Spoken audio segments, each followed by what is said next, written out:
What is up, everybody? Welcome to another episode of the LA Soccer Hub Show. My name is Gio Garcia. As you can tell, my voice is almost gone. Lot going on, lot going on this weekend. Lots of stuff. But today we have Andy Diosa back. He was traveling. He got to partake in a new expansion team. Andy, welcome and tell me about the weekend you had. What's up, man? Good to be back. I was in St. Louis for the weekend. My voice is not gone, although there was a lot going on in St. Louis this weekend. Concert Friday at the stadium. Anderson Paak was there DJing and on the drums. Metro Boomin, who's a St. Louis native, was there. It was crazy, and the weather Friday was a little cold, but Saturday was just beautiful. From the beginning, from the morning, it was just a nice day. Good energy around the city, right there where the new stadium is right downtown. So pretty accessible.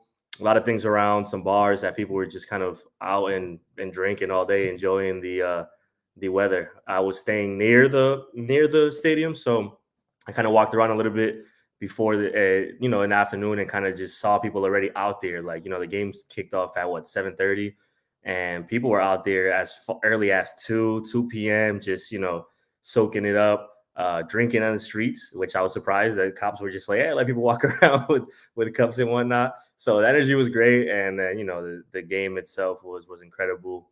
The state, everybody did a great job. I think the fans really brought the energy that I think people expected from St. Louis. The team continues to shock people. I think the one note I will make is that I've been to the past three expansion openers, and the past two were not wins. Austin tied 0-0 against San Jose in their home opener. And a note on that one, that was like their ninth game of the season. So that's even different because they had to play the first few on the road. And then Charlotte lost last year in that attendance breaker to the Galaxy 1-0. So St. Louis not only put on a good spectacle off the field, but they put a good one on the field. And I think even they might be shocked that 2 wins out of 2 games and 6 goals is something that they could definitely be proud of. Yeah, man. Look, they got the win. I think they got their own goal was the first goal, and then I saw was it Claus that scored the goal? I forgot who scored the goal Yeah. that Cincinnati. Just I don't know. People are just giving St. Louis goals, which is I mean you'll take them as a team, but yeah, it was impressive to me. The stadium it looks insane. I love that they went with the all red, and I'm assuming I think the seats are all red. And from what I saw on Twitter, the rest of social media, it looks amazing. Look, when you talk about how the MLS is growing, I don't think I've ever been to St. Louis, but the Rams left there, right? I don't think they have any other. I could be wrong. I don't think they have any other professional team, and you go to part of the country where you don't got too many options there. Let's put it that way. But now you have a professional soccer team. I can only imagine what that means to the city, the energy, and to have. I think especially cities like that.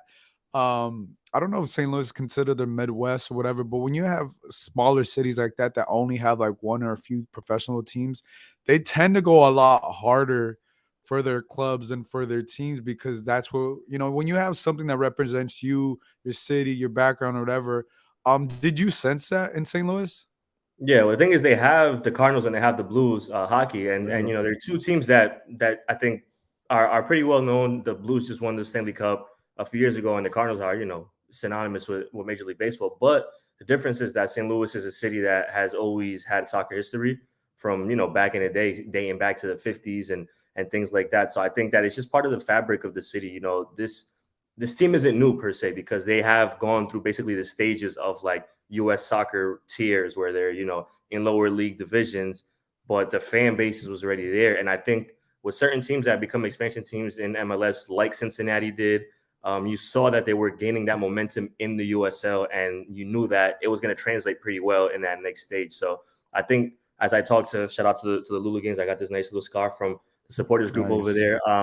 there. What they told me was basically like, hey, we've been here for 13 years. Like this is Mhm. just almost like finally it's a homecoming for them. And I think that you kind of saw that where that support has always been there, but now it's going to be put on a bigger stage. Obviously now with Apple TV is it's broadcast to the world. And I think that in the country, they're going to, make their mark because it's a city like St. Louis who has that pride.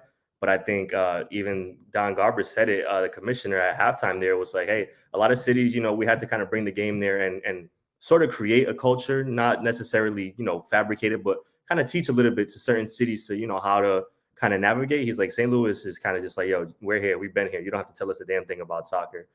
So it's a very unique case with St. Louis, and I think that you get that, you see it in the energy. I mean, everybody was super excited for it, super friendly, just walking around the stadium talking to people, random fans, and like I said, I've been to the past few openers, expansion openers, and the energy in this one for sure felt a lot different than it did in Austin 2 years ago, and then it did in Charlotte last year.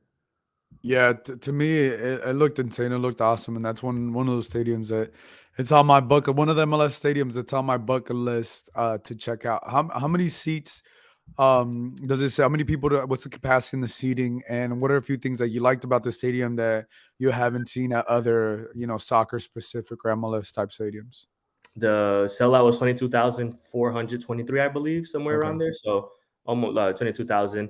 The stadium itself is a very nice building. I think the location, like I mentioned earlier, they put it right downtown. So St. Louis is a weird city where like there's a lot of just empty space, and they were able to kind of put that in an area that just is very convenient. And it's cool because the monument of the arch is not is only a few miles down the road, so it's kind of like in that central area where you could get to the Cardinals. Bush Stadium is not too far from there as well. But the stadium itself, I think that a lot of these MLS teams, expansion sides, are taking note of. I know Austin did this really well of taking local restaurants and putting them in the stadium and having it be very authentic to the town, and that's something that a lot of people were talking about how they like that. The facility is unreal. The press box, I mean, obviously that's where I spent a lot of time in the stadium. It shocked me because it's outside, which we're lucky here in LA that we do have some like those.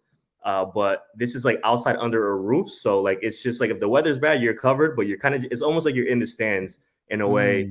Mm. Um, Similarly to Carson, but obviously in a completely new and fresh way. So that was pretty cool.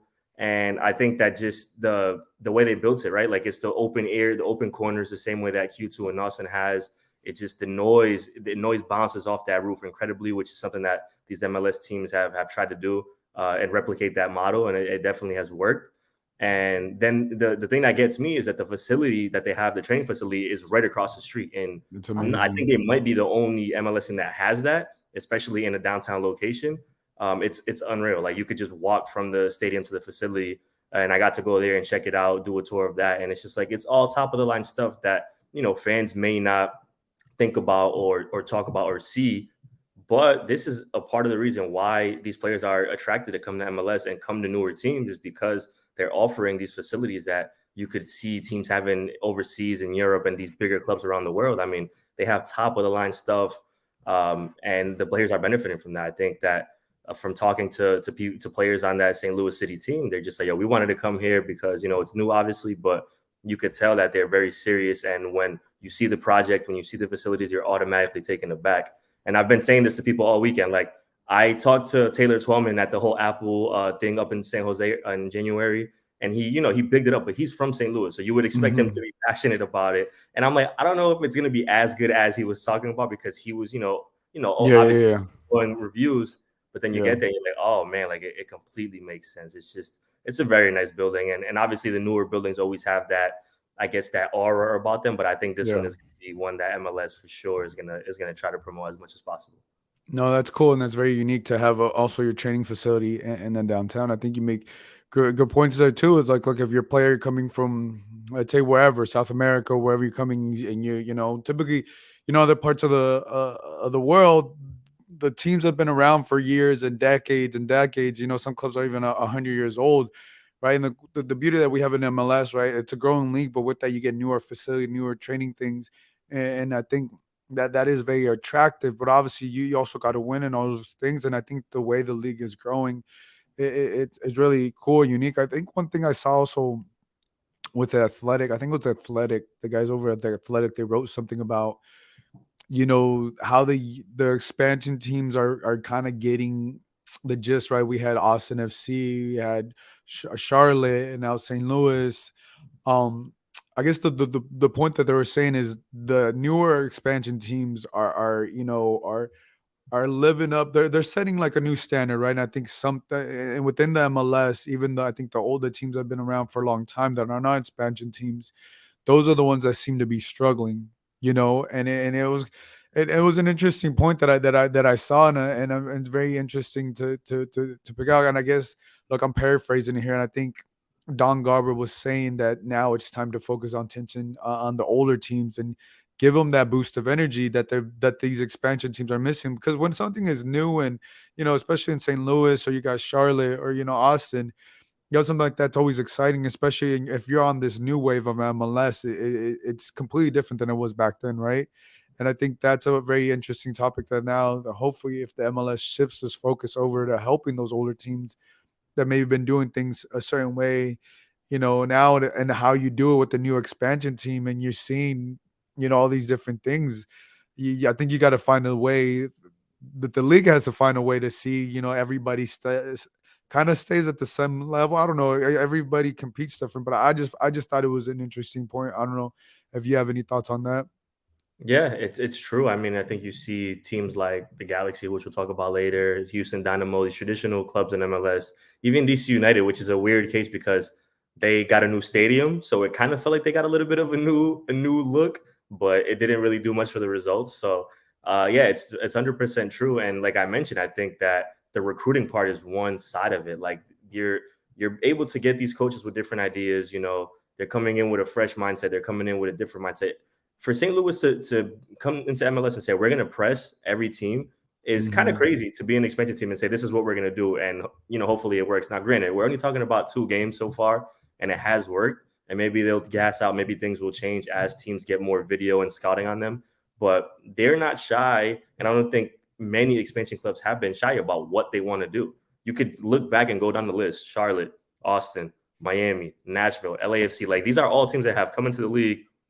I meant pretty good right away. Well, Miami's yes or no, but either way, and I think that is because these teams are 100% in what they want to be, what they want to basically promote to the community, promote to the league. Whereas you have older teams that are like, hey, man, we're kind of, we're already in our ways. We already have our, our style, our facilities, our thought process. And the league has evolved and certain teams haven't evolved with it. And that for sure is an issue because you get into those situations where like, why are these certain teams not able to do better or to kind of compete with the newer styles, the newer game, whatever the case may be. But it's like that also, I think, comes down to what we've been talking about the Galaxy's front offices and some teams' mentality with coaches and things like that that all have a play in that. So expansion is not easy, and it's I think the league obviously does try to help the teams out as much as possible when they come into the league and they're new. But you also have to remember, like Austin had a bad first year, and then they had a Mhm. great second year. So like it's really hit or miss because Cincinnati was awful for the first few years, and now it's like, oh, this team might actually be a contender. It's just that I think the craziness of MLS is very hard to predict how that's going to go. So yeah, there's definitely older teams that are missing the mark in a lot of ways, and they have to try to keep up, or else they're going to continue to be doing it.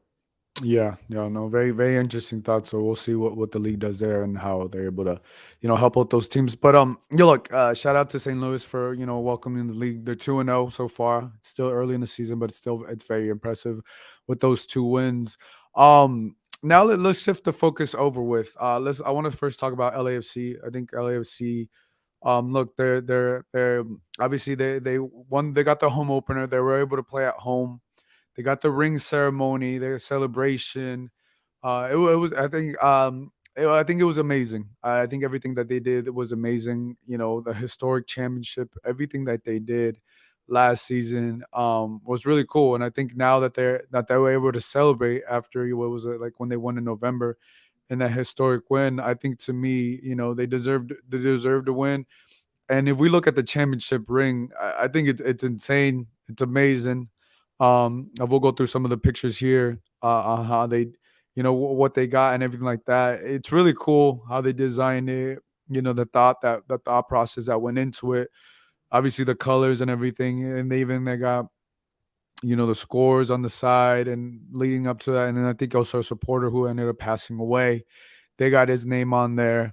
So a lot of obviously like a lot of thought went into the ring, a lot of different things went into that, and I think whenever you're an MLS team like LAFC, who I think to me, in my opinion, they are the standard when it comes to MLS, right? A lot of teams um, want to win a championship, but also a lot of teams aren't able to win a championship, but also they did it with superstars, right? And it's hard to win, and it's also even harder to win to superstars because I feel like sometimes even when you have those superstars, they may not pan out. They may not be able to help you win the championship or get over that hump.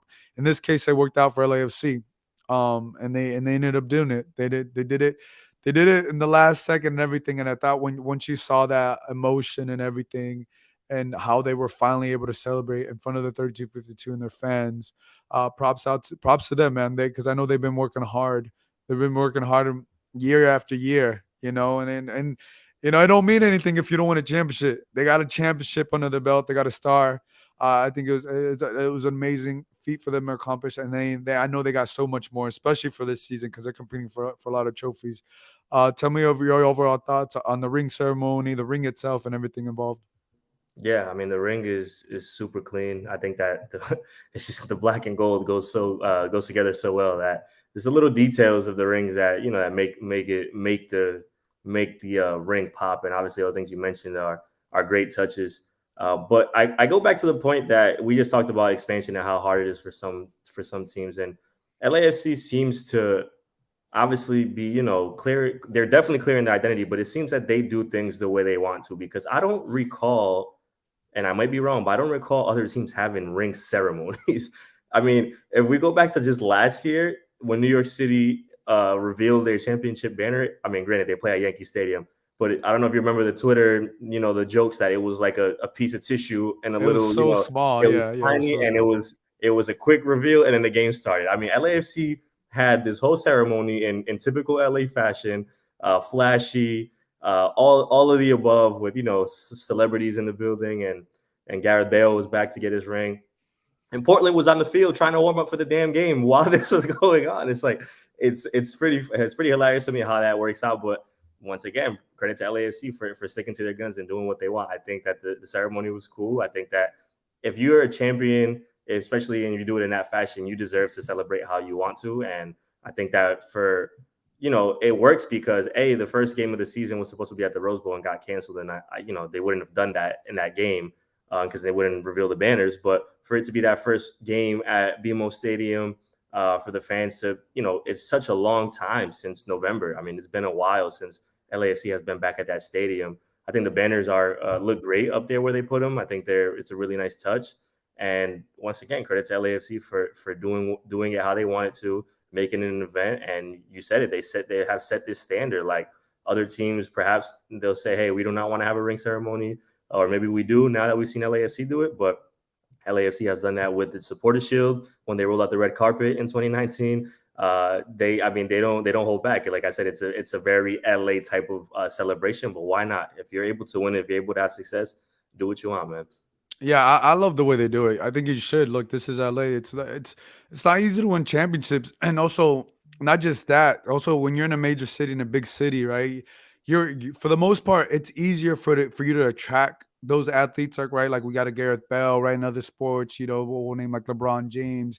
In baseball, you got Mookie Betts, but it's very hard to win those trophies. Typically, players, right, like a Gareth Bell, you bring him home because he's supposed to help you. You have this expectation that he can help you overcome something you haven't been able to overcome as a club, right?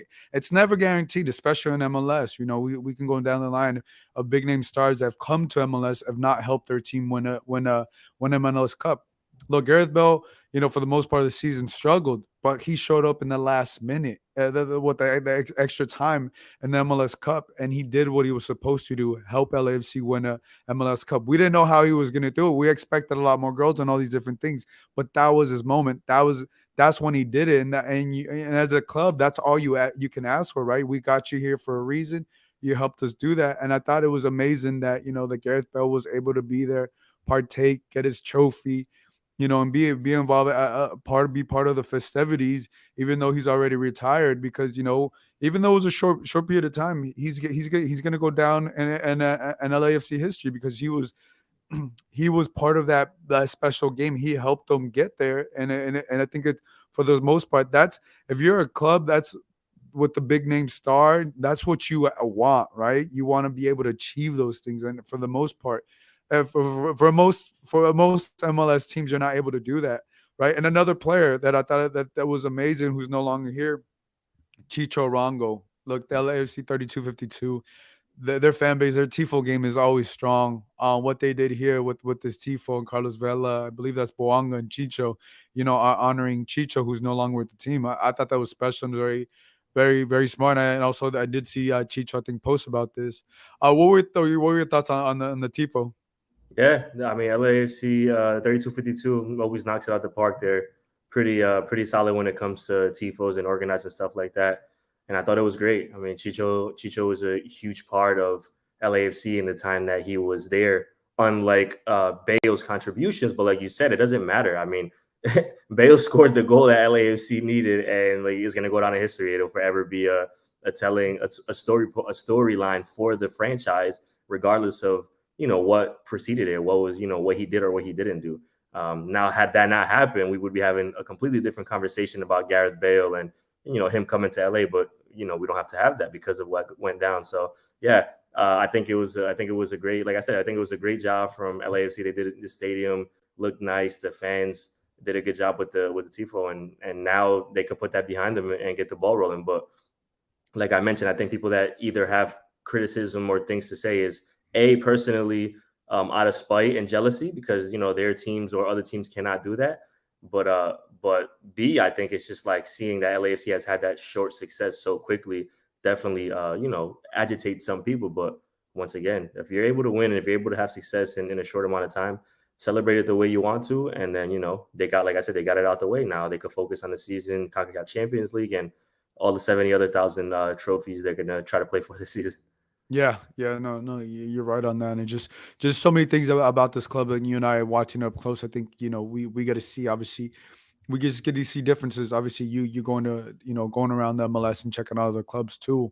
We kind of see where the standards are and what they're doing. I think that LAFC is always pushing the envelope. They also continue the celebration, beating the Timbers 3-2. I think it was a fantastic game. Mahala, who I've been very high on, ended up scoring an amazing goal. Carlos Vela got a goal. Chiellini got a goal.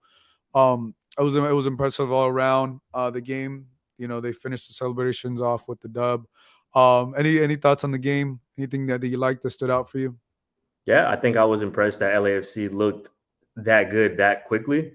You talk about a team that had a later season than everybody else, played till November. Well, besides Philly, but they had a late season and then they had an extended preseason. And I think that any coach around the league will tell you there's always jitters to get that first game going, and the fact that their opener got postponed because of weather at the Rose Bowl. I think it was going to be like, how are they going to come out? And granted, you're playing a team that has always traditionally given LAFC some issues. Gio Savarese, I think, is able to get and it traditionally has been able to get his team to really challenge LAFC, whether it's at Providence Park or whether it's at formerly known as the Bank. But I think LAFC hit the ground running. All the questions that are fair to have. How do they replace Chicho and midfield depth? We'll continue to have those conversations. But for the first 90 minutes, they looked really good. And they looked really good. For the first 60 minutes, they looked like super dominant. And obviously at the end, it kind of fell off a little bit. But I think that the front three worked. There was questions about that. I think you as much as anybody else knows Opoku's ability and I've been vocal about Mahala's trajectory, and I think he could be really good. He has shown that getting that first goal in that first game is huge. But it's just the way that they're able to coexist. I mean, it's such a hard team to play against because that front three is always moving around the field. Like you never just see one of them in the same spot anymore. And I think it's a gift and a curse for LAFC because it kind of starts shifting the narrative from maybe they don't need a number 9, which I still do believe they should get a number 9. But we've seen this team over the years with strikers and that haven't really panned out to work the way that they wanted to. So I think it's obviously a gift for Steve Cherundolo to have options, and you'll see as the season progresses, we'll see other people step up and get their time, Stipe and different iterations of what that attack could look like. But if we're gonna just focus on this first game, I think offense great, midfield, it is what it is. Like we already know that those three in the midfield are going to give you a solid performance every time. Until Jose Cifuentes moves on, they shouldn't have to worry about that. Besides, subs and depth pieces. And defensively, man, like Giorgio Chiellini, like what could you say about a dude that's been around the world and could give you that much of an effort in a pretty emotional game, the first one of the season, and then he scored the first goal of the season for LAFC, his first MLS goal ever. And we've seen Giorgio be with the team and what he's meant to the organization, and how he's been able to kind of just give a lot of his little skills and tidbits and pieces, mentality, and all that to the rest of the team. But if you got somebody like that scoring, not only scoring, but playing a really good game defensively, in a back line that he's probably going to be a sub in more than not with Aaron Long there, that's a great sign. It's a great sign. I think the one thing I would say that I thought was not great was John McCarthy, and that's fine. I mean, they were up by a lot. He had a few bad, that when the second goal, he had a bad challenge that he tried to go out and clear the ball, but it's to be expected. He's probably still working through nerves. I don't think there's much you could really nitpick at LAFC from this first game, besides the fact that they kind of let Portland sneak back into it at the end. But I don't think Steve and anybody was really too worried at that point. They kind of knew they had the game locked. Now, if Portland would have scored a third and tied it, it would have been different. But I think more than anything, all good for LAFC. Yeah, no, I think it was a good performance. I definitely want to see more Stipe and how he looks in there, because the flashes there it's a good sign. It's a good sign, and obviously you talk about the depth. Look, they move on this Thursday here in a couple of days. They play They head to Costa Rica for their first CONCACAF Champions League versus LD Alajuelense. That's a tough name. A tough name. So it's gonna be a big one. And then they quickly come back and play Sunday against New England. So it's gonna be a quick fight, and then I'm assuming they're coming back the next day or whenever. It's just like a 5-hour flight. I've been out to Costa Rica, so they're gonna have to fly. So it's like almost like going to New York or something. It's like a 5.5 hour flight, 6 hours. So they're not going to be able to enjoy as much as the beauty of Costa Rica, because it's a really beautiful country, but it's a quick turnaround, and then they got to get the W. They got to get the win. Obviously, we know in CONCACAF Champions League you got two legs, but also the first leg is always so important. I want to see if Chiellini's going to play that game. Who's going to play that game, because it's such an important game, right? And you and I talked about this before the season started. We believe that CONCACAF Champions League is the biggest trophy they can win this season. And I would be shocked if we don't see all the starters play this game or start this game. You know what I'm saying? Even though they play on Sunday, they got a regular season game on Sunday. Just 3 days or 4 days after that. So we could see we could see a different roster come Sunday, but I expect all the stars, everybody, be ready and prepared for this game.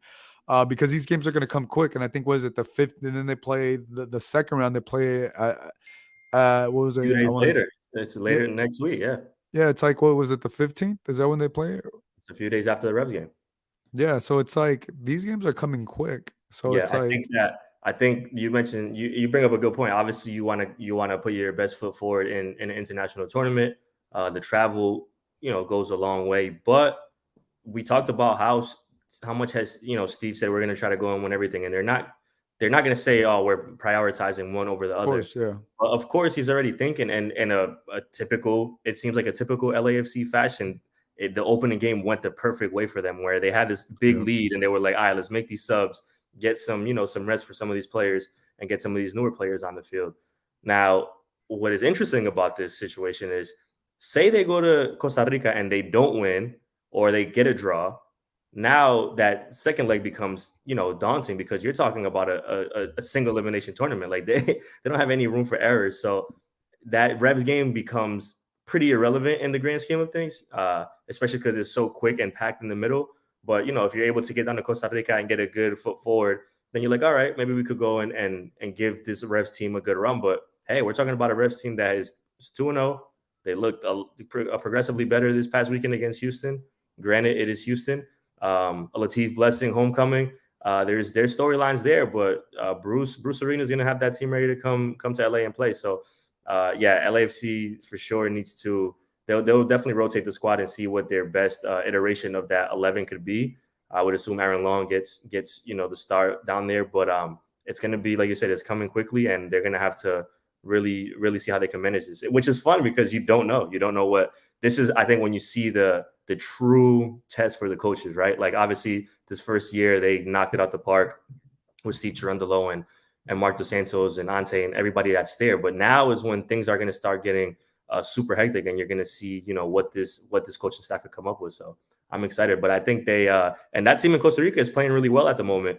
So Mm. that's, they're not going into a easy place to play. And when you factor in that it's literally LAFC's second game of the season, it's like the dynamics are very interesting when it comes to CONCACAF Champions League. So it's chaos, but who knows what could happen. Yeah, because you're so right. That first game, I mean, CONCACAF Champions League. Look, it's even though it's a Costa Rican team, you can never count them out, and you don't know what's going to happen down there. I just really feel like that Revs game is going to be irrelevant because there's going to be you play Thursday, then you would come back play Sunday, and then you play again that Wednesday. I don't look if you're Carlos Vela, you're something like that. That's a lot of games. Wow. That's a lot of games in like in a week. You got 3 games in a week and a half, like in a week, right? So it's like it just gets interesting. So we'll see. We'll probably have the second team, whatever you want to call it, against the Rebs. But I think to me that's fine as long as you get the positive result and you move on to the next round. It doesn't have to be perfect. It doesn't have to be pretty. You just got to find a way to move on because these games, these CONCACAF games, are going to be tough. They're going to be gritty. And yeah, honestly, it's not. It doesn't. Like I said, it doesn't have to look. As long as you get the dub and you can move on to the next round, because we have expectations that this team could go all the way to the final, and then see what happens there. But yeah, it's interesting. That's just how it should be. It's a lot of chaos going on there. But Yeah, but yeah, the LAFC fans might not want to hear this, but in an alternate universe, what if they don't advance out of this first round? Then you're dealing with complete, all right, the season is turned up now. So like yeah, as great as things are right now, like in CONCACAF Champions League, more so than anything, things could go astray pretty quickly. And LAFC has seen that happen to them before with, the whole thing they had in the finals with Edward Atuesta in 2020. So I mean, like everybody for sure is to say, oh yeah, they're confident as champions, but a team that's playing their second game of the season, having it be a pretty important game, I mean, there's something to be said for whatever can happen. So I hope that is not the case, but we'll see how it goes. yeah. Rhythm is definitely a thing for teams. All right, let's switch over here. Let's finish off. Obviously the LA Galaxy ended up playing. They flew down to Dallas. Rough start for them. I believe they ended up losing 3-1. Jovic got the first goal. The defense still questions there. Obviously, we had no Chicharito, no Douglas Costa. Um, I don't even the way they play it. I don't know how much of the difference. I think Chicharito would have helped up Costa. I mean, it's a coin flip with him. Obviously, what were your thoughts on this team because they look good in the initial first half, but the second half it was a completely different story. Or to even end that first half was a completely different story. Yeah, the Galaxy completely fell apart, and I think honestly that is the most shocking thing about this game. And I've said it before. I don't like to take too much away from first games of the season and even the first few games of the season because it's such a long year and things have to be ironed out. But I think the mentality portion of what is wrong with the Galaxy frightens me much more than anything else on the field with the roster, whatever the case may be. Because I believe it was Jonathan Bond that said it. We kind of crumbled and we went into the half, we had our heads down and kind of the vibe in the locker room was not good. And then, we kind of lost the beginning portion of the second half and then the game was over. Like at that point, the game was over because they mentally took themselves out of that game. And I think that that's frightening more so than anything, like I said, because of the situation that the Galaxy are in. Like you're talking about a team that is used to having this great fan support. And now they're like thinking, okay, we're probably going to have this big home opener sooner than later coming up, and it's not going to be that. I mean, we already have talked about the boycott and been vocal about what the situation is, and I think for a team that comes out and opens the season and seems mentally weak in that way, it's scary to think what could happen if a few bad results continue to happen if Chicharito is an extended injury stay, because we know that the whole Twitch reveal was a big deal, but Greg Vanny still really didn't make it seem like he was closer more than further. And then who knows what's happening with Douglas Costa. So it's a tough situation for the Galaxy. Let's look at the game and say, yeah, they did look really good in that first 40 minutes. The midfield, and we saw that towards the end of last year, is really good. When you have Brugman and Push and Markey going, that's a solid midfield. They're connecting passes. They're looking dangerous in attack. That's a very solid unit. But the situation has always been for the past few seasons defensive issues, and I don't know, man. Like Raheem Edwards last year turned up at a certain point of the season and was really good, but he did not look good in this game. He had a few moments that were like pretty poor. Mavinga, I know, was another Vanny guy, not somebody that's convincing considering how he looked in Toronto last season and now the way he's looked in his first game. And then my thing once again is you know somebody like Julian is moving on, who is the key defender of that back line in the past few seasons, and there was no automatic replacement. There's more like, oh, we're thinking about this, we're looking at this, but there was no subsequent move that was fast enough for them to kind of fill that gap. And it's going to take time. If you're bringing in personnel, it's going to take time for that back line to work the same way we talked about the midfield last season. It's going to take time for them to get going. The Galaxy don't have time for their defense to take a step back, because Greg Vanny talked about it last year all season. He's looking for that defense to have cohesion and take a step forward. And frankly, we haven't seen it. And I think that, Dejan does what he does up front. He scores a nice goal. But if this team is not putting wins together, I don't really care how it looks at this point. If they're not putting wins together when Chicharito's not on the field, then, I think there's significant worry that they should have. Like we've talked about how talented the roster is, but nothing is good enough for the Galaxy besides winning games. And I'm not going to overreact to just the first one of the season, but it's not a good look to get off to that start, man. Yeah, Dallas FC Dallas is a strong team, and Right. we saw this last season. But look, if you're going to be a tough game, I don't even think it's overreaction. It's just they look poor that second half. Some of the goals right before half, it was the same issues that they had defensively before they got into a hot streak to finish it out. And I think when you're looking at this team, right, like obviously you're out with two of your DPs, right? But even though we've already talked about Douglas Costa, even without even Chicharito, you still have Joveljic.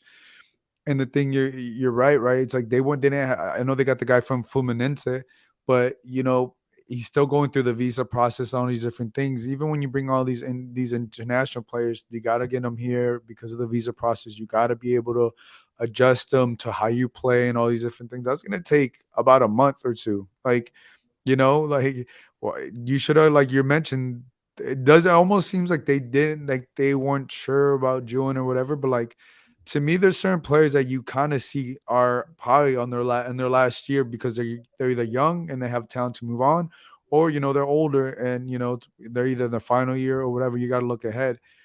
But yeah, look, I think this is a concern, how they played, because you can't be dropping these games, especially when the season for this team is the most important thing for them, right? And you're not going to be able to add any more pieces come after, what is it, July 24th or 28th, when the transfer deadline ends.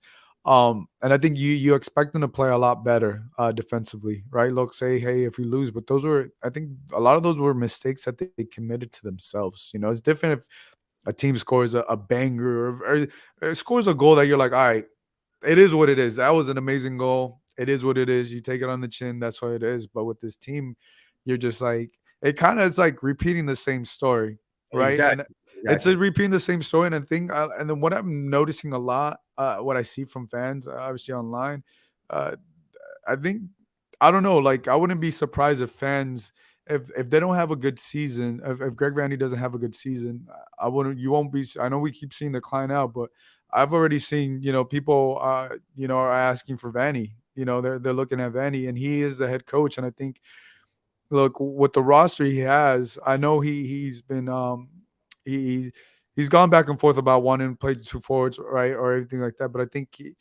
he has to work with what he's got. And I think sometimes he wants to make players play his system or play the way he wants them to play. But there's certain, like, that midfield is super talented, but that defense is not as talented. And you gotta it's weird because you have to find a way to put as many band-aids on that back line, because it's not the strongest back line. And if it's Ricky dropping a little bit more, doing something, because they need that help back there, especially when you got Jesus Ferreira breathing down your throat.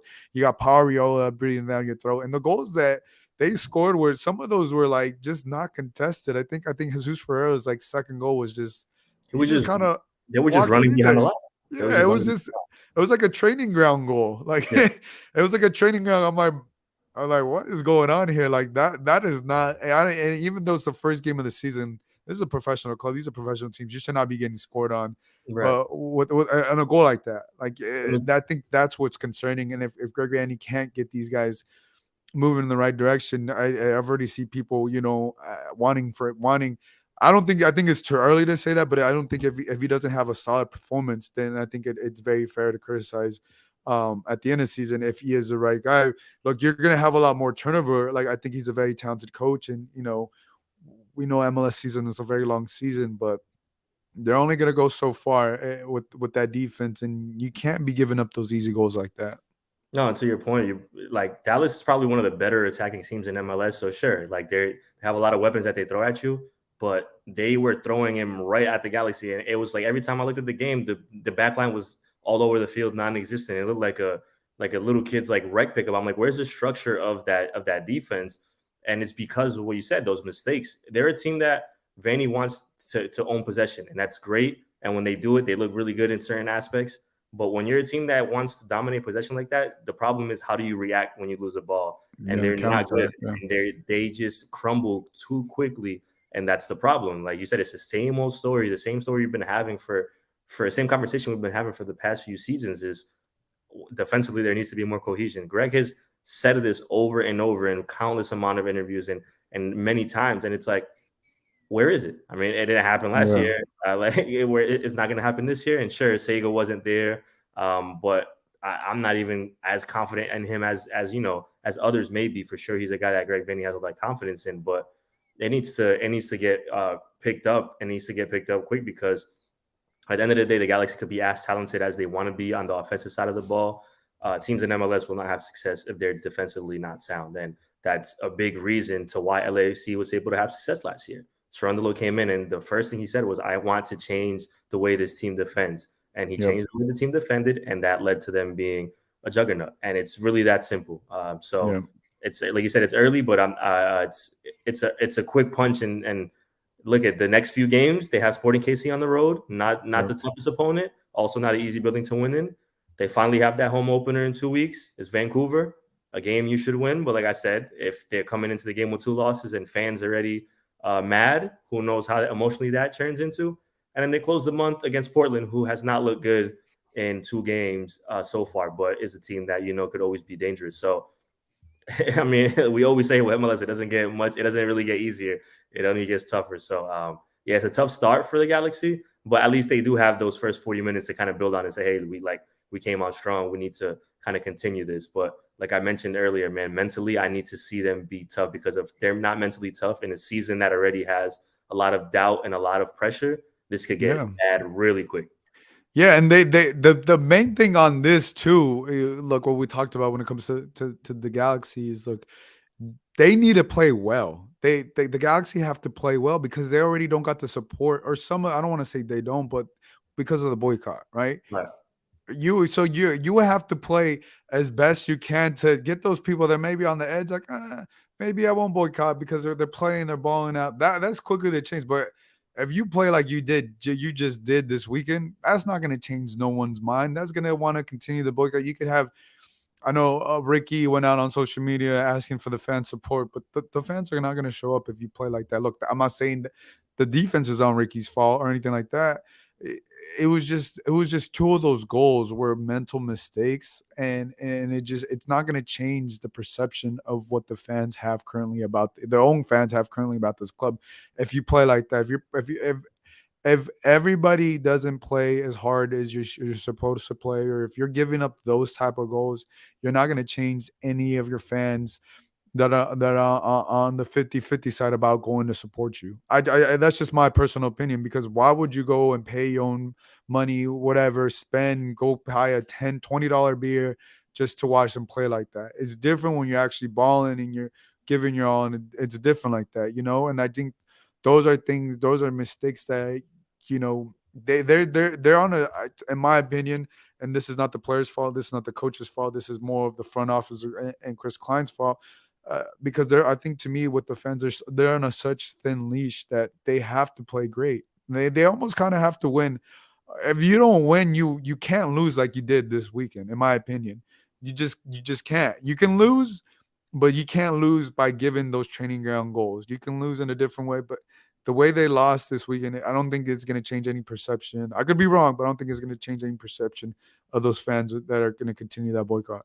I agree on that because fans already feel a certain type of way, and you're not gonna want to necessarily, like you said, go out and spend money on a team that you're not really feeling well about. I mean, winning is everything, man. It doesn't matter if your fans are boycotting or not. Like, look at LAFC last year when they lost and they had that quick silent boycott. I mean, winning and losing is what is this the changes in these leagues, and for a team that's coming in with this history, with this pressure, like you said, with all the things that are looming around them, they can't get off to a bad start because it's going to get, like I mentioned, it's going to get bad. And also, you have to kind of try to break this stigma of the Galaxy being so reliant on one player. If they can't show while Chicharito is out that they could actually win and be, offensively dangerous with him not on the field, then that's another bad sign because it's the same conversation we had years ago when Zlatan was here. It takes Zlatan out the equation, and what is the Galaxy? And if they lose a few games here, people are going to say take Chicharito out of the Galaxy,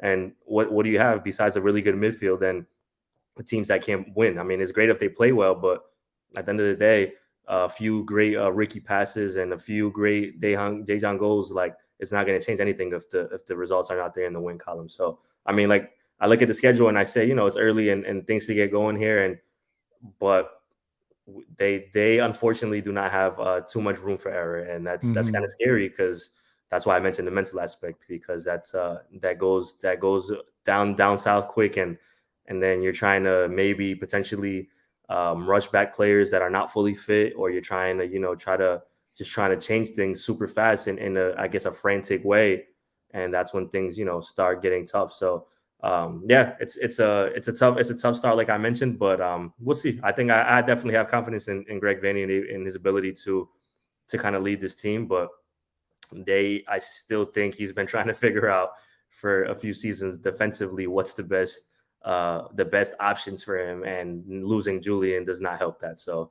we'll see how they move forward with that one. Yeah, we'll see, and hopefully the new additions that they added. I know there's another rumor that they're potentially going to get another player there, because they definitely need that help. As many players they can get on that back line to help them out, and especially you got I feel like a wing, another winger, because Douglas Costa has not been able to, be consistent with his health. So, look, a lot. We covered a lot, talking about here the last what was it, 45 minutes or so.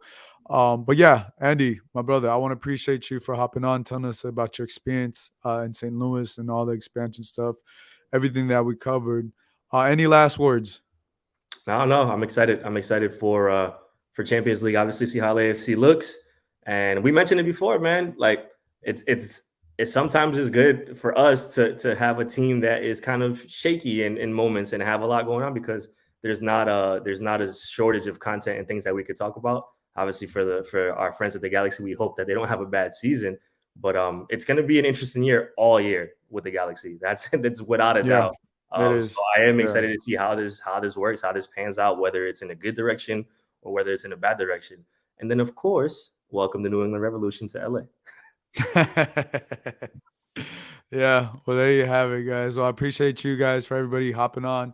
For Andy, this is Gio. We'll catch you guys next time. Bye, everybody.